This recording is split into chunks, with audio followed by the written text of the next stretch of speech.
As most families of the victims of the Nigerian building collapse prepare to bury their loved ones this weekend, traditional healers have warned that African customs have not been followed during the repatriation process.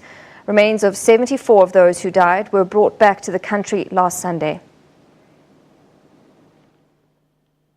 Killed over 4,500 kilometers away from home. And while 74 bodies have been returned to South Africa, traditional healers believe the spirits of the victims still remain in Nigeria. Those people who died there, their spirits are all over the place. And now the government is bringing them back to be buried by their families. And Zweli Hlongwane agrees.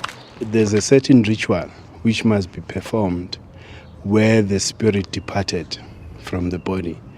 So that, we make sure that that spirit doesn't stay there wandering and creating havoc.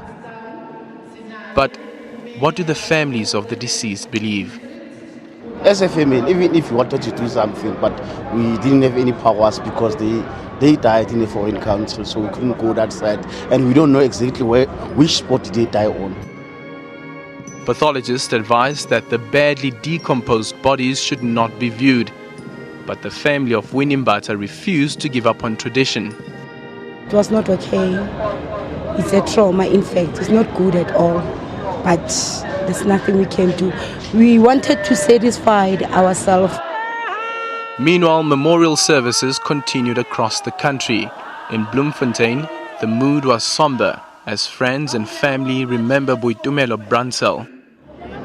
We were so frustrated in the last 2 months when we knew that Boitumelo was in Nigeria. We didn't know when she would come home because our custom believes that we should bury a person at least, if it's long, in 2 weeks' time. In Limpopo, 14 victims were remembered. I, however, invite the bereaved families and relatives to find solace and comfort in the knowledge that their pain is shared with the rest of the country. In Gauteng, the Premier led a memorial service for 20 victims.